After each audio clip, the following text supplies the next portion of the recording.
अस्सलाम वालेकुम नाज़रीन, ट्रांसमिशन में आपको खुशामदीद कहेंगे। मैं हूं आपके साथ सहरेश जुहेब। नाज़रीन, ढूंढोगे अगर मुल्कों मुल्कों, मिलने के नहीं नायाब हैं हम। मैं बात करूंगी दुख्तर मशरिक़ बेनज़ीर भुट्टो की। शहादत के 15 साल बाद भी मोहतरमा के कत्ल का मुअम्मा हल न हो पाया। बेनज़ीर की सियासी जद्दोजहद, साहने कारसाज, साहने लियाकत बाग और बेनज़ीर कत्ल केस की तहकीकात जो कि अभी तक जारी हैं। इस केस का अभी कोई हल नहीं निकल सका। 15 साल गुजर चुके हैं और एक ऐसी कमाल की शख्सियत, ऐसी करिश्माती शख्सियत और ऐसी काबिल खातून, इस्लामी दुनिया की पहली खातून वज़ीर आज़म, पाकिस्तान की पहली खातून वज़ीर आज़म, जिनको दिन दिहाड़े कत्ल कर दिया गया, और ज़हीन, दानिश्वर, काबिल शख्सियत, अगर वो हम में मौजूद होती तो वो कौम की माँ थी। अपने बच्चों की उन्होंने तरबियत तो करनी ही थी, लेकिन इस कौम के बच्चों की भी वो माँ थी जो बेहतरीन फ़ैसले वो कर सकती थी।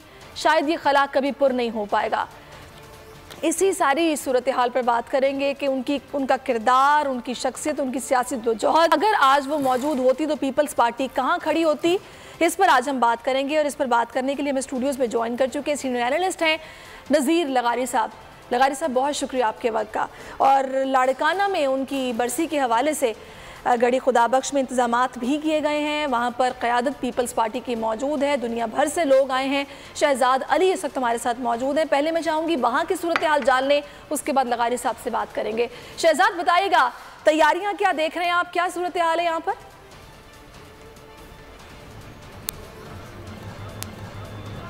जी, दुख्तर मशरिक़ शहीद मोहतरमा बेनज़ीर भुट्टो की जो 15वीं बरसी है वो इंतहाई अकीदत और एहतराम से आज मनाई जा रही है। मरकज़ी तकरीब का इनेकाद पीपल्स पार्टी की जानिब से गढ़ी खुदाबख्श भुट्टो में किया गया है। सुबह से ही हम देख रहे हैं कि जियालों की मुल्क भर से आमद का सिलसिला जारी है और वक्तन फ़वक्तन जो है वो तादाद में बेपनाह इजाफा जो है वो होता जा रहा है और बड़े वालेहाना अंदाज में जियाले जो हैं वो नजराना अकीदत पेश कर रहे हैं अपने शहीद कायद को। यहाँ पे इंतजामात की अगर बात की जाए तो यहाँ पे मेडिकल कैंप्स लगाए गए हैं, यहाँ पे सिक्योरिटी के बड़े फुल प्रूफ इंतजामात हैं और उसके अलावा तमाम वॉक थ्रू गेट्स जो हैं वो कवर्ड हैं। उसके अलावा CCTV कवरेज जो है वो मुकम्मल यहाँ पे दी गई है और बहुत ही जो है वो बेहतरीन इंतजाम पीपल्स पार्टी इंतजामिया की जानिब से किया गया है। काफ़ी ऑर्गेनाइज्ड है। हमारे साथ इस वक्त मेडिकल सुपरिटेंडेंट लाड़काना भी मौजूद हैं जो कि खुद यहाँ पे तमाम ऑपरेशंस की निगरानी भी कर रहे हैं। उनसे बात करेंगे।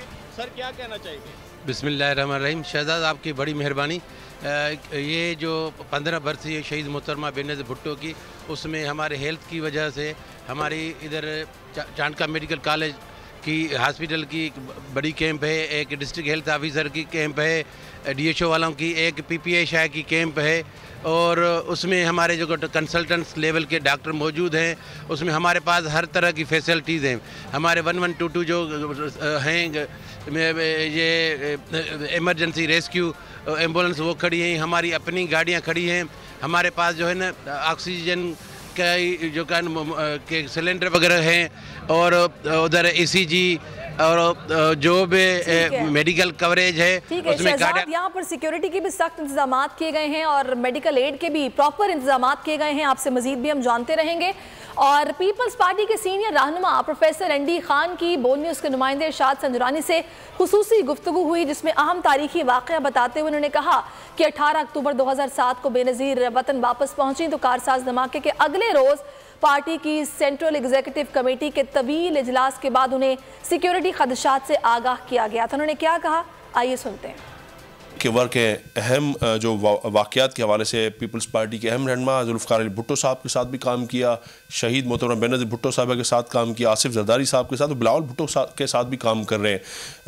जो मोहतरमा बेनज़ीर 27 जो 2007 को वापस आई थी 18 अक्टूबर को, उसके बाद एक पीपल्स पार्टी का अहम इजलास हुआ था। उसमें प्रोफेसर ND खान ने इंतहाई अहम बात की थी मोहतरमा बेनज़ीर भुट्टो से।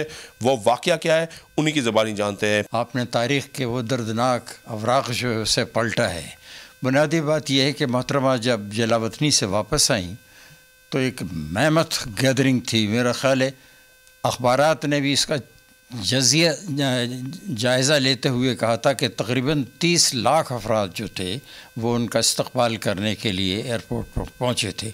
मुझे याद है कि मुझे ठट्टे से टेलीफोन आ रहे थे कि हमारी एक गाड़ियाँ तो यहीं स्टक हो गई हैं, हम कहाँ हैं। मैंने कहा वहीं खड़े रहें, आप भी फिर जलसे का हिस्सा और जुलूस का हिस्सा बन जाएंगे। बहरहाल मोहतरमा ने next day Peoples executive committee और पार्टी के दीगर जो सीनियर लीडर्स थे उनका इजलास बुलाया। मेरा ख़्याल है 9 से 11 घंटे तक ये इजलास चला और हर एक को ये मौका दिया गया कि वो इज़हार ख़याल करें मुल्क की मौजूदा सूरत हाल पर मोहतरमा के हवाले से। तो मुझे याद है कि एक तवील अरसे के बाद ये इजलास हुआ था, वो तवील वक्त लगा इसमें। तो उसके बाद जब इजलास वाइंड अप हो गया तो मोहतरमा फिर अपनी रिहाइशगाह की तरफ चली गई।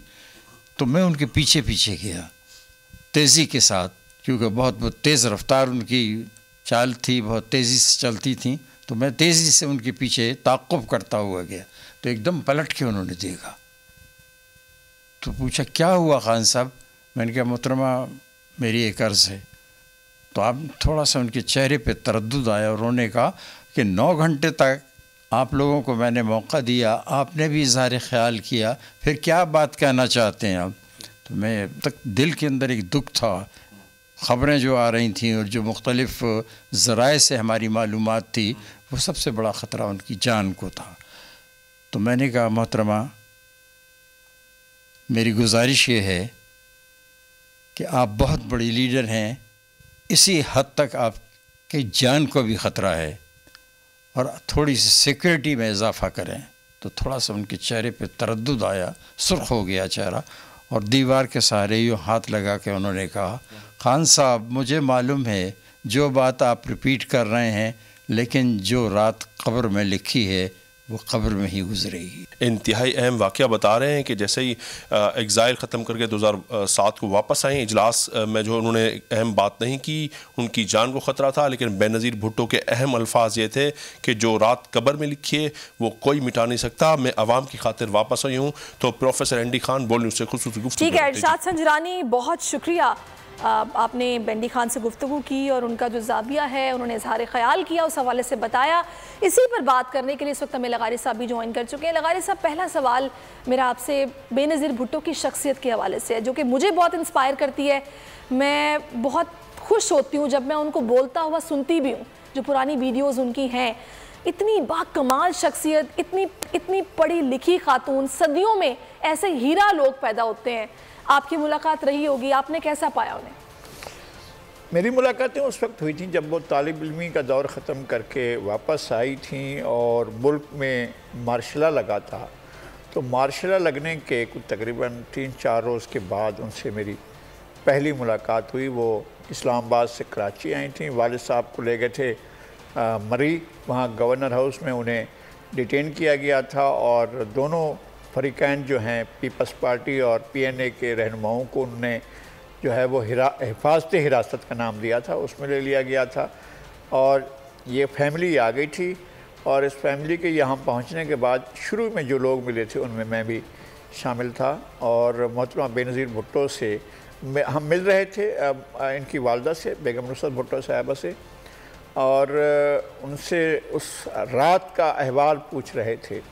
और वो अचानक अंदर दाखिल हुई और जिस मुलाकात के कमरे में मुलाकात कर उस कमरे में दाखिल हुई मोहतरमा बेनज़ीर भुट्टो।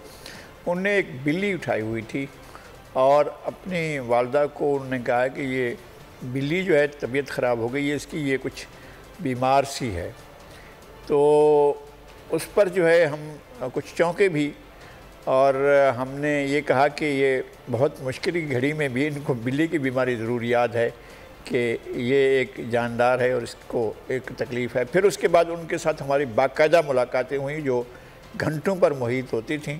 हमने उनकी सियासत को देखा, उनकी सियासत को समझा और जिस तरह से वो आगे बढ़ रही थीं, कई अतालीक पैदा हो गए थे मगर उनने ख़ुद सियासत पढ़ी हुई थी। वो बर्कले और जो है वो हार्वर्ड और ऑक्सफोर्ड की ग्रेजुएट थीं और वहाँ उनने पढ़ा था। और दिलचस्प बात यह है कि जहाँ हमारे मुल्क के मदारिस में, छोटे छोटे मदारिस में पढ़ाने वालों की या पढ़ने वालों की सनदों को डिग्री मान ली गई थी। वहाँ ऑक्सफोर्ड और हार्वर्ड की पढ़ी हुई खातून की डिग्री पर 60 ऑब्जेक्शन लगाए गए थे और उनको नॉमिनेशन पेपर उनका कबूल नहीं किया गया था। ये सन 2002 के इंतखाबात की बात है जब इनके नहीं माने गए थे। तो ये सूरत हाल उनके साथ पहले से थी। जब मार्शल लॉ लगा और मार्शल लॉ लगने के बाद और मार्शल लॉ लगने से पहले भी उनके वालिद की ज़िंदगी में भी कुछ इदारों से, कुछ अफराद से, कुछ गिरोहों से उनके इख्तलाफात पैदा हुए। फिर बाकायदा एक जनरल ज़िया के मार्शल लॉ के बाद तो एक जंग ही शुरू हो गई थी। आपको याद होगा कि जब मोहतरमा बेनज़ीर भुट्टो वज़ीर-ए-आज़म बनने के बाद अमेरिका गई थी तो किस तरह से कांग्रेस ने स्टैंडिंग सब ने खड़े होकर उनका इस्तकबाल किया था और कई मिनट तक वो तालियां बजाई जाती रही थी जब वो आई थी, और जब वो वतन वापस लौटी तो उनकी हुकूमत तोड़ दी गई। तो ये जो था, ये एक सिलसिला था जो चल रहा था, जो आखिर एक ख़तरनाक, हौलनाक, अफसोसनाक सानहे पर जाकर ख़त्म हुआ था। सही लगारी साहब, बिल्कुल आप जो बातें बता रहे हैं उस हवाले से अवाम का दर्द रखने की जहाँ तक बात है, वो तो इसी से आप अंदाज़ा लगा लें कि कितनी काबिल खातून, इतनी पढ़ी लिखी खातून जो कि दुनिया भर में लेक्चर्स देती रही, जो कि वेल पेड लेक्चर्स थे आप ही के बकौल के, मतलब उन्होंने कोई ऐसा शख्स नहीं जो उन्हें ना जानता, इंटरनेशनल लेवल पर उनकी एक रिकग्निशन थी, उनको लोग जानते थे। तो उनका ये दिल में अवाम का दर्द था, तभी वो पाकिस्तान वापस तशरीफ़ लाई और इस अवाम के लिए वो कुछ करना चाहती थी। उन्होंने यही कहा भी था कि अवाम का फैसला है कि मुझे वतन वापस आना है। 15 साल बीत गए हैं, कत्ल की तहकीकात मेरा ख्याल है 9 साल 8 महीने जारी रही, कोई क्यों नहीं पकड़ा गया? कुछ बरी हो गए, कुछ चले गए, कुछ पता नहीं चल सका, ऐसा क्यों हुआ? हालांकि पीपल्स पार्टी की हुकूमत थी उसके बाद। जी बिल्कुल ठीक कहा आपने। और जनाब जब लियाकत अली ख़ान को शहीद किया गया तो मुस्लिम लीग की हुकूमत थी और ख्वाजा नाज़मुद्दीन वज़ीर-ए-आज़म बने थे, और जिस तरह से तमाम निशानात मिटाए गए, उसी वक्त सबसे पहला ये किया गया कि जिस शख्स ने फायर किया था उसको वहीं पर ही कत्ल कर दिया गया, और जिस इंस्पेक्टर ने गोली चलाई उसको भी वहीं मार दिया गया, जिस कातिल को जिसने मारा उसका भी निशान मिटा दिया गया।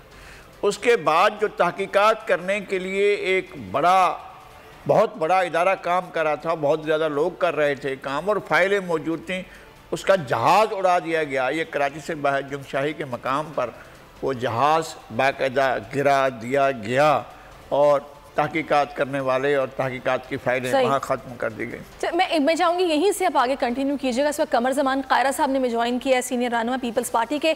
कायरा साहब बहुत शुक्रिया आपके वक्त का। कायरा साहब आज 15वीं बरसी है मोहतरमा की, मैं चाहूँगी कि आप उनकी शख्सियत के हवाले से जो वक्त आपका उनके साथ गुजरा, कुछ हमारे साथ यादें शेयर कीजिए। बीबी बड़ा एक जुर्रत का एक मुजस्समा थी। आप उनकी जिंदगी पे गौर करें कि एक बड़े नाज़ो नाम से पली हुई, बड़ी वेल एजुकेटेड खातून, और उनको अपने बिल्कुल अयाम अव्वल जवानी में ही उनको वो मुसीबतें सहना पड़ी कि वालिद का इक़्तिदार गया, उनकी जान गई, उनकी जमात के ऊपर एक 4 रात मुसल्लत की गई, जबरो अलम मुसल्लत किए गए और जमात तोड़ने का पूरा सामान पैदा किया गया उनको, उनकी वालदा को, उनके ख़ानदान को। लेकिन उन्होंने अपना सब्र का दामन और हौसला नहीं जाने दिया।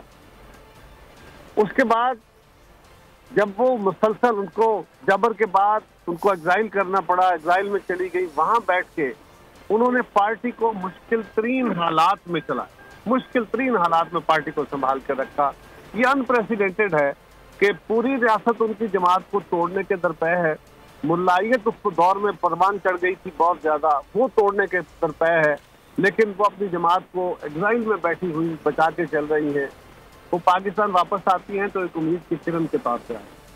उनकी 2 हुकूमतों को पै दर पै थोड़े थोड़े अरसा चलने के बाद तोड़ दिया गया, खत्म की गई हुकूमतें, लेकिन मोहतरमा ने फिर भी अपना रास्ता नहीं बदला, तलखियां पैदा नहीं होने दी।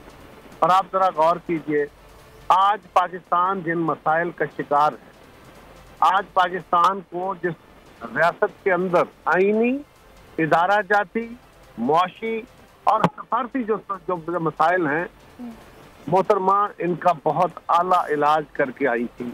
जब वो गवर्नमेंट में आई दोनों दफा, तो उन्होंने पाकिस्तान के जो मेजर मसाइल थे, बहुत बड़े इश्यूज थे, उनको एड्रेस किया, सिक्योरिटी को भी, टेररिज्म को भी, और बड़ी जुर्रत के साथ। और याद है हमें वो दिन जब मोहतरमा ने अपनी जिंदगी की आखिरी स्पीच की थी रावलपिंडी लियाकत बाग के जलसे में, और उसमें उन्होंने यही कहा था कि ये दहशतगर्द, ये सवात पे, ये बाजौड़ पे, ये पाकिस्तान के मुख्तलिफ इलाकों से हमारा परचम हटाना चाहते हैं। आप लगाएंगे परचम, मैं लगाऊंगी परचम। आप बचाएंगे पाकिस्तान, मैं बचाऊंगी पाकिस्तान। ये मोहतरमा बेनजीर भुट्टो शहीद के अल्फाज थे।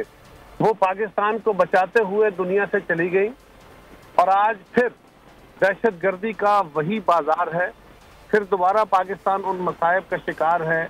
और आज मोहतरमा बेनजीर भुट्टो का बेटा उन्हीं का आलम लेके पाकिस्तान के मसाइल का हल करने, पाकिस्तान के अंदर इस वक्त जो खारजा पॉलिसी के चैलेंजेस थे, अंदरूनी तौर पे जो पाकिस्तान को मुख्तलिफ सेगमेंट्स में तकसीम कर दिया गया था, सियासी तनाव बढ़ा दिए गए, आज फिर Peoples party Bilawal Bhutto chairman हमारे और जरदारी साहब ये बीबी शहीद के विजन के मुताबिक ही पाकिस्तान को आगे बढ़ाने की कोशिश कर रहे हैं। हम आज उनकी याद में इकट्ठे हैं, हर साल इकट्ठे होते हैं, और आज उनके इस मिज़ार पे इकट्ठे होकर सारे पाकिस्तान की जमात रिप्रेजेंट करते हुए इससे हम हौसला लेते हैं, इससे हम अपनी कमिटमेंट को रिवाइज करते हैं। और हम आज भी समझते हैं कि उसी हौसले, उसी विजन की ज़रूरत है मोहतरमा बेनजीर भुट्टो के मिशन को आगे बढ़ाने के लिए, तभी पाकिस्तान के मसाइल का हल हो। सही कारी साहब, लेकिन एक सवाल जो कि अवाम के जहनों में आज भी है, इवन कि मेरे जहन में भी है, कि आखिर वो कौन शख्स था जिसने बीबी को ये कहा कि आप अपनी गाड़ी के टॉप रूफ से बाहर निकले, और ये अफसोसनाक वाक़या, ये सानिया पेश आ गया। 9 साल 8 महीने तहकीकात होती रही, लेकिन कोई ऐसा मुजरिम सामने नहीं आया कि जिसके हवाले से बताया गया, प्रॉपर प्रेस कॉन्फ्रेंस होती है और बताया जाता है ये कातिल है और इनको करार वाकई सजा मिलेगी। ऐसा क्यों ना हो सका? देखिए, गुजारिश ये है कि जो ये हाई प्रोफाइल दुनिया में मर्डर्स हुए हैं, ये इतने तय दर तय इनकी साजिशें होती हैं कि आसानी से इन तक पहुंचना मुमकिन नहीं होता। लेकिन 2 लोगों तक तो पहुंचे थे और वो मारे गए, बैतुल्लाह और हकीमुल्लाह महसूद जो थे, जो इसके पीछे थे। रही बात कि गाड़ी में से किसने निकलने का कहा, गाड़ी के अंदर 5-6 लोग थे, कोई ऐसी शहादत नहीं है कि किसी ने कहा था, बल्कि शायद अदरवाइज कहा गया हो। लेकिन एक हमें समझना चाहिए, जो लीडर अवाम के दिलों में बसता है, अवाम की नब्ज़ के साथ के ऊपर हाथ रखता है, अवाम को अपनी जिंदगी और जान समझता है, जब लोग उनके सामने, उनके कारकुन उनके सामने भंगड़े डाल रहे थे, झंडे लहरा रहे थे, तो वो उनको मुतमईन करने के लिए शायद ये उनका अपना एक इनिशिएटिव था। उन्होंने कहा कि रोड खोले और वो बाहर निकल के खड़ी हो गई। हालांकि उनको खतरात और खदशात का पता था, लेकिन ये भी एक पहलू है कि जो जेन्युइन लीडर होता है वो आवाम से दूर नहीं रहता और अपने कारकुनों के साथ मोहब्बत का आलम साथ में निकल पड़ी, और उसी की वजह से उनकी जान चली गई। सही, बहुत शुक्रिया आपका कमर ज़मान कायरा साहब हमारे साथ मौजूद, और मोहतरमा बेनज़ीर भुट्टो साहिबा की पॉलिटिकल सेक्रेटरी नाहिद खान साहिबा भी हमें ज्वाइन कर चुके हैं, नज़ीर लगारी साहब भी हमारे साथ मौजूद हैं। मैं नाहिद साहिबा आपको खुशामदीद कहूँगी ट्रांसमिशन में। आपने बहुत करीबी वक्त गुजारा है मोहतरमा के साथ, और जब उनकी शहादत हुई तब भी आप ही उन्हीं के करीब मौजूद थी। मैं चाहूँगी कि कुछ यादें उनकी जो कि आपको आज भी बहुत याद आती हैं, वो हमसे शेयर कीजिए। अस्सलाम वालेकुम जी, थैंक यू, आपने मुझे याद रखा इस मौके पर। 27 दिसंबर का दिन बहुत तकलीफ दे दिन होता है मेरे लिए, और मेरे क्या सारे पाकिस्तान पीपल्स पार्टी के तमाम कारकुनों के लिए बहुत तकलीफ दे दिन है ये, क्योंकि बीबी की शहादत का दिन है आज। पाकिस्तान पीपल्स पार्टी के तमाम कारकुनों के लिए ज़ाहिर है उतना ही गम का दिन है जितना मेरे लिए है। बीबी की यादें तो ऐसी यादें हैं जो मेरा ख्याल है उनका हर लम्हा, हर एक जो दिन है, उससे पूरी किताब लिखी जा सकती है। जिस तरह की उनकी सोच थी, जिस तरह की उनकी ख्यालात थे, या जिस तरह की वो लीडर थी। लेकिन आपने क्योंकि आज 27 दिसंबर के हवाले से बात की है, तो देखिए 22 तारीख से बीबी के अंदर में कुछ अजीबोगरीब किस्म की जो है ना, वो महसूस कर रही थी कि बीबी की बातें कुछ बहुत डिफरेंट होती जा रही थी। लाइक ईद का दिन था, ईद के दिन हमने उनको सिक्योरिटी के बहुत थ्रेट्स थे, वो ईद वाले दिन उनको नहीं बाहर निकलने दे रहे थे, हर 10 मिनट बाद उनको बाहर लेके आते थे, वो नोडेरो हाउस में थी, फिर वापस अंदर लेके जाते थे। तो उन्होंने कहा नाहिद आई एम टायर्ड, ये तुम लोग 10-10 मिनट बाद मुझे अंदर लाते हो फिर बाहर ले जाते हो, तो मैं थक जाती हूँ बहुत ज्यादा ना। तो नेक्स्ट डे फिर उन्होंने नादर मक्सी साहब के उधर जलसा था, हम उनके गांव में गए जलसे के लिए, वहां भी थोड़ी देर बैठी और जलसा किया और वहां पे बस उन्होंने खाना वाना बड़ा लेविश किया होता, वो भी उन्होंने कोई इतना उससे बस खाया कि जल्दी चलो। मैं क्योंकि यूजुअली ये होता था कि वो ईद वाले दिन हमेशा जाती थी गड़ी खुदा बख्श भुट्टो साहब की मज़ार पे हाजिरी देने के बाद कुरान पढ़ती थी, उसके बाद वो वापस जो है ना घर आके तो लोगों से ईद मिलती थी। लेकिन उस दिन हमने ईद वाले दिन क्योंकि वो नहीं गई थी तो अगले दिन उन्होंने कहा कि नहीं वापसी पे गड़ी खुदा बख्श चलते हैं। और गड़ी खुदा बख्श हम लोग जब गए हैं तो वहाँ पे बीबी बैठी हैं और मतलब पहले ये होता था कि जाती थी बैठ के और जो है वो कुरान पढ़ती थी और वापस आ जाती थी। उस दिन उन्होंने मुझे कहा कि मुझे सूरत रहमान निकाल दो पढ़ने के लिए, मैंने सूरत रहमान उनको निकाल के दी। फिर वो उठी और मोस्टली यूजुअली उनका एक रूटीन थी कि जाती थी और उठ के फिर दुआ पढ़ के फिर बाहर निकल जाती थी। लेकिन उस दिन वो अपने तमाम रिश्तेदारों की कब्रों पे गई और एक एक से खुर्शीद जुनेजो साहब से पूछती रही कि ये किसकी है, ये किसकी है, क्योंकि भुट्टो के बारे में अक्सर ये कहा जाता है कि वो 50 से ज्यादा सरवाइव नहीं करते। तो अपने उनके रिश्ते में चचा थे भुट्टो साहब के कजन की कब्र पे खड़ी होके उन्होंने कहा कि इनकी डेथ हुई है 52 की एज में। तो उनका वेल आई एम तो 54, तो जोर से हंसी। और फिर खुर्शीद जुनेजो साहब को कहा कि ये सब जो है ना इनकी रिपेयर कराओ, इनके ऊपर इनकी कब्रें ठीक कराओ। सारी कब्रों के ऊपर उन्होंने एक एक के ऊपर जाके उन्होंने ये सारी बात की। फिर वापस जब जाने लगी तो वापस एक दफा वापस मुड़ी और वहां खड़ी होके कहती हैं कि खुर्शीद ये कितना टाइम लेगा, अभी मजार बन रहा था उस वक्त ना, कि कितना टाइम लेगा, मैंने भी तो यहीं आना है। तो एकदम उन्होंने मेरी तरफ देखा, because I was on her left side. एकदम उन्होंने मेरी तरफ देखा और एकदम कहा कि हमारा भी तो सब ने तो इसी जगह ही आना है ना। तो अजीब सी किस्म की बातें कर रही थी ना। खैर बाहर निकली, गाड़ी में बैठी, घर गए। अगले दिन लाड़काना का जलसा था, लाड़काना का जलसा किया। फिर वापस हम रहीम यार खान चले गए। उसी दिन मुझे लाड़काना में हमारे घर पे आई, यहाँ खाना वाना खाया और मतलब जाने से पहले मुझे कहने लगी कि नाहिद किसी को बताना नहीं, हम रहीम यार खान डायरेक्ट जा रहे हैं। तो मैंने कहा कि कहती हैं कि वो अपनी मेड के लिए कहा कि उसको कहो कि वो कपड़े वगैरह मेरे ले आए और हम यहाँ से सीधे चले जाएंगे, सिर्फ हम किसी को बताएंगे नहीं, हम सीधे निकल जाएंगे। हम चले गए, रास्ते में वो बातें करती रही। वहाँ पे पंजाब जाके भी बहुत जगहों पे उनकी वो थी। लेकिन जो 27 दिसंबर का वो था, वो मैं आपको उस पे जाती हूँ, मैं कट शॉर्ट करती हूँ चीज़ों को। 27 दिसंबर को जब हम निकले हैं घर से निकल के जब हम आए हैं रास्ते में, तो एक स्कूल आता है लियाकत बाग के करीब, सेंट मैरीज। उसमें वहाँ जो है ना लोग बहुत बाहर खड़े उनको देख रहे थे। तो वो फोन पे बात कर रही थी, वो जर्नलिस्ट है, उनसे वो उनको मुझे फोन आया था तो मुझसे फोन लेके वो उनसे बात करना शुरू हो गई, ऐसे पॉलिटिकल हालात पूछती रही। तो जब वहां पहुंची तो देखा लोग दोनों तरफ से वही लोग बीबी को नारे लगा रहे हैं। तो कहती हैं कि मैं थोड़ा सा आगे लियाकत बाग के करीब ही पहुंचे तो खड़ी हो गई गाड़ी में ना। तो हमारे डॉक्टर इसरार शाह साहब थे जो अनफॉर्चुनेटली जिनकी टांगे ज़ाया हुई थी, ये गार्लैंड पहनाया। तो आपने देखा लास्ट मोमेंट तक उन्होंने वो गार्लैंड पहन ही रखा है। बल्कि वो हमारे पार्टी सेक्रेटेरिएट के इंचार्ज थे इब्ने रिजवी साहब ने उनको कहा भी कि मुझे दे दें। अक्सर वो उतार देती थी जब भी कोई गार्लैंड पहनाता था, लेकिन वो गार्लैंड उस दिन उन्होंने नहीं उतारे और नहीं, कहने लगी नहीं ये रहने दो मुझे। फिर वहां पे खड़े होके उन्होंने अपने तमाम टिकट होल्डर से ओथ लिया। बहुत एंथुजियास्टिक थी, बहुत एक्साइटेड थी जलसे से। लोग बहुत वार्मली उनको वेलकम कर रहे थे, बड़े नारे उन्होंने खड़े होके लगवाए। और आप देखेंगे उस दिन उन्होंने अपने तमाम टिकट होल्डर से वहां पे ओथ लिया कि तुम मेरे कारकुनों का ख्याल रखोगे, अपने रिश्तेदारों का नहीं। 3 दफा उन्होंने ये बात रिपीट की। फिर स्वात में झंडा लहराने की बात की, उन्होंने कहा टेररिज्म के खिलाफ उन्होंने बात की, मतलब खुल के उन्होंने टेररिस्ट को उस दिन जो है वो ललकारा कि भाई मैं तो तुम लोगों को मैं पाकिस्तान के अंदर जो है ये टेररिज्म नहीं करने दूंगी, मैं स्वात के अंदर पाकिस्तान का झंडा रहेगा। आपको याद हो उन दिनों में बहुत टेररिज्म बहुत ज्यादा अरूज पे था। फिर नीचे उतरी तो फिर जब गाड़ी पे बैठने लगी तो मैं ये होता था कभी वो लेफ्ट साइड पे बैठ जाती थी, कभी राइट साइड पे। मैं गाड़ी में जब वो बैठी तो मैं एकदम मुड़ी तो मुझे आवाज देके बुलाया कि you come and sit on my right side.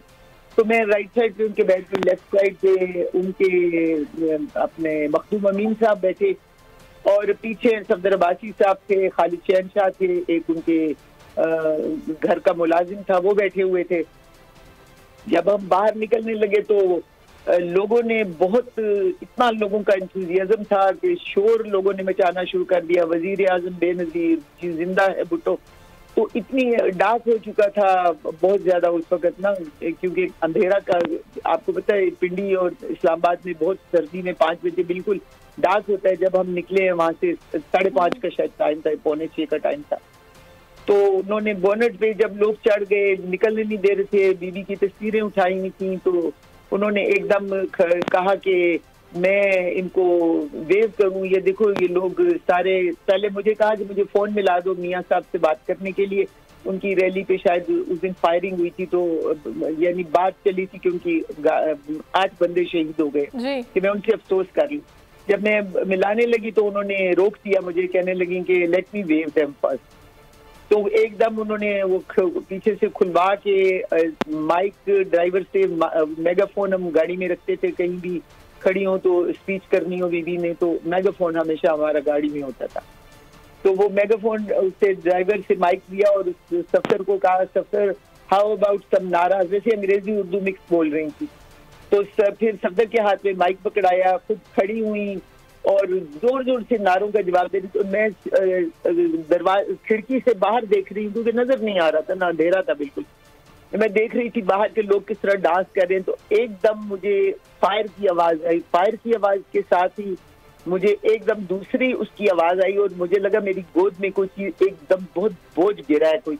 यानी आप ये स्पर ऑफ द सेकंड की बात है, जब मैंने एकदम मैं मुड़ी तो देखा कि बीबी मेरी गोद में गिरी हुई थी और उनके यानी सर से इतना ज्यादा ब्लड था कि मैं बिल्कुल I was soaked with blood, इतना ज्यादा खून बीबी का निकल रहा था और मुझे सफदर चीख रहे थे दुपट्टे से बंद करो, बीबी के खून को बंद करो बंद करो। पर मैं तो मतलब होश अब में से किसी को भी नहीं रहा था क्योंकि उसके फौरन बाद ही बम ब्लास्ट हुआ, गाड़ी का वो टूट गया, वो टायर जो है ना बस्ट हो गए गाड़ी को रीम पे। हम तो हमारी कोशिश ये थी कि किसी तरह हम बीबी को हॉस्पिटल ले जाए, कोई गाड़ी आसपास नहीं थी। हम मरी रोड की तरफ, क्योंकि गाड़ी का रुख था, वहाँ पे नियरेस्ट हॉस्पिटल जो अब जिस हॉस्पिटल का नाम बेनजीर शहीद हॉस्पिटल है, वहाँ पे हम जब गाड़ी इस साइड पे जब मुड़ने ही लगे तो गाड़ी खड़ी हो गई। गाड़ी उसने कहा जी गाड़ी अब नहीं चल सकती, टायर जवाब खत्म हो गए हैं। तो फिर हम यानी बाहर टैक्सी के इंतजार में, बीबी की बॉडी को हाथों में उठाया हुआ था, हम टैक्सी के इंतजार में थे, हम 4-3 बंदे खड़े कि हम बीबी को किस तरह लेके जाएंगे। पीछे से खाली गाड़ी आ रही थी, बाद में पता चला शायद की रवान साहबा की गाड़ी थी, इसमें हमने उनको डाला, उनको हॉस्पिटल लेके गए और हॉस्पिटल लेके गए तो वहाँ जूनियर डॉक्टर थे, सीनियर डॉक्टर मौजूद नहीं थे। वो जूनियर डॉक्टर ने पहले तो उनको पता नहीं लगा किसको हम लेके आए हैं। जब उन जूनियर डॉक्टर ने मुझे कहा कि जी कोई इनको सर में ऐसी चीज लगी है जो इनका ब्रेन उसने बाहर निकाल दिया है, तो उन्होंने फौरन सीनियर डॉक्टर को बुलाया, डॉक्टर तसद्दुक या मुसद्दिक जो भी उनका नाम था, वो आए, उन्होंने वो फौरन ऑपरेशन थिएटर में ले गए, उन्होंने हार्ट पंपिंग की, सब कुछ किया। लेकिन 5 मिनट बाद आके बाहर में खड़ी थी तो उन्होंने मुझे आके कहा कि शी इज नो मोर। बस ये एक उसकी यानी 1 घंटे के अंदर अंदर ये सब कुछ खत्म हो गया, जो जिसने पाकिस्तान की सियासत को इतना बड़ा नुकसान दिया। पाकिस्तान आज बिल्कुल यानी पॉलिटिकली यतीम हो नाहिद साहिबा, जिस तरह की खातून थी मोहतरमा, आपने ये सारा वाक़या सुनाया, बिल्कुल दिल दहला देने वाला ये वाक़या कि इतना कीमती इंसान, इतनी कीमती जान, इतनी पढ़ी लिखी खातून जो कि एक पल में इस तरह सब कुछ छोड़ के चली गई। जिस तरह की वो शख्सियत थी, खला तो खैर कभी पुर नहीं हो सकता, लेकिन कितना बड़ा नुकसान है उनके बच्चों का, इस मुल्क के बच्चों का। और अगर जो इख्तियार उनके पास था, अगर वो होती तो आज सूरत हाल कितनी मुख्तलिफ होती। बिल्कुल, मैं समझती हूँ कि इस दफा जो बेनज़ीर भुट्टो साहबा आई थी ना वापस, she was a different Benazir Bhutto. वो एक ऐसा पाकिस्तान के लिए निज़ाम लाना चाहती थी, पाकिस्तान के लिए वो कुछ करना चाहती थी। यानी उन्होंने जो पिछला उनका एक्सपीरियंस हुआ से उन्होंने इतना कुछ उससे सीख चुकी थी कि मेरा ख्याल है बेनज़ीर भुट्टो साहबा जिंदा होती तो आज पाकिस्तान बिल्कुल एक डिफरेंट पाकिस्तान होता और पाकिस्तान का दुनिया में बहुत बड़ा नाम होता, क्योंकि उनकी सोच जो है ना वो बदल चुकी थी। वो पाकिस्तान को एक डिफरेंट उससे देखती थी कि पाकिस्तान की प्रोग्रेस, पाकिस्तान के बच्चों की तालीम, पाकिस्तान की टेक्नोलॉजी, पाकिस्तान की हर चीज के लिए उनकी जो वो सोच थी ना वो बहुत एडवांस हो चुकी थी। तो मैं समझती हूँ कि एक सिर्फ पाकिस्तान पीपल्स पार्टी का नुकसान नहीं हुआ बेनज़ीर भुट्टो साहबा के जाने से, पाकिस्तान का इतना बड़ा नुकसान हुआ है कि आज पाकिस्तान में कोई नेशनल लेवल का लीडर नहीं है। एक नैरेटिव तो है जरूर खान साहब का, जैसे नैरेटिव या कल्ट तो है, लेकिन जो लोग अवाम की यानी रग तक जो अवाम के साथ जिस लीडर का कनेक्ट रहता है ना, जिस लीडर ने हमेशा अवाम की पाकिस्तान के गरीब अवाम के साथ अपना कनेक्ट रखा है, वो शायद मोहतरमा बेनज़ीर भुट्टो साहबा आखिरी। बिल्कुल, ये एक ऐसा नुकसान है जिसकी भरपाई नहीं कभी हो सकती है। बहुत शुक्रिया नाहिद साहिबा, वक्त अपना दिया। लगारी साहब, पीपल्स पार्टी का कितना बड़ा नुकसान है, इस कौम का कितना बड़ा नुकसान है जो मोहतरम आज हम में नहीं है। जाहिर है इस मुल्क के अवाम का नुकसान है, सबसे बड़ा नुकसान तो अवाम का नुकसान है। सियासी नुकसानात आपके होते हैं, कुछ वक्त के लिए होते हैं, कुछ ज़माने के लिए होते हैं, लेकिन अवाम का जो नुकसान हुआ है वो बेपनाह बड़ा नुकसान हुआ है। ख़ुद पीपल्स पार्टी का बड़ा नुकसान हुआ है। और पीपल्स पार्टी जिस तरह के लोगों में घिरी रही या घिरी हुई थी, या उसके बाद कुछ लोग ऐसे आए जो पार्टी के डॉक्ट्राइन के साथ नहीं थे, तो उन लोगों को मौका मिला। मैं समझता हूँ कि मुल्क का बहुत बड़ा नुकसान था और अब आगाज़ ही था इनकी सियासत का। एक यूरोप से आदमी आया हुआ था, तो उसने ये कहा कि जी हम तो पाकिस्तान बाहर की दुनिया में हम पाकिस्तान को सिर्फ इस हवाले से जानते हैं कि बेनज़ीर भुट्टो इस मुल्क में रहती हैं और हमारे लिए पाकिस्तान की शनाख्त इतनी है। वो दुनिया भर में पाकिस्तान की शनाख्त थी, पाकिस्तान की मजमूई अवामी दानिश का इजहार बेनज़ीर की ज़ात में होता था। और उन्होंने जब वहाँ से रवाना हुई थी तब उन्होंने एक तवील नज़्म लिखी थी और उस नज़्म में ये था कि मैं वतन वापस क्यों आना चाहती हूँ, लाड़काना कैसे वापस आना चाहती हूँ, गढ़ी खुदाबख्श में क्यों आना चाहती हूँ, मैं अपने इस मुल्क के लोगों के पास क्यों आना चाहती हूँ, उसका पूरा सबब बताया था उन्होंने। और उन्हें मालूम था कि उनकी जान ख़तरे में, फिर भी वो वतन वापस आई थी। ये मोहतरमा बेनज़ीर भुट्टो का कमाल था। और उनने लगारी साहब, मैं कंक्लूजन में बस यही कहना चाहूँगी लगारी साहब के काश मार इस बात को समझें कि जिस शख्स को हम मारने जा रहे हैं उसकी क्या वर्थ है, उसकी जान की कितनी कीमत है। वैसे तो हर इंसानी जान कीमती है, लेकिन ऐसे लोग सदियों में पैदा होते हैं। काश मारने वाले ये बात सोचें। इसके साथ ही मुझे और लगारी साहब को इजाज़त दीजिए। अपना बहुत ख्याल रखिए। अल्लाह हाफ़िज़। अगर आपको ये वीडियो पसंद आई है तो लाइक पर क्लिक कीजिए। मैं इमरान खान हूँ, आप बोल्ड न्यूज़ देख रहे हैं। सबसे बड़ा चैनल बोल, सबसे बड़े एंकर इमरान रियाज खान के प्रोग्राम इमरान खान बोल के साथ ने रेटिंग के तमाम रिकॉर्ड तोड़ दिए। 56% नाज़रीन ने बोल न्यूज़ को देखा। सोशल मीडिया पर भी सबने ज्यादा देखा। सब्सक्राइब करें और बेल दबाएं ताकि कोई खबर रह न जाए।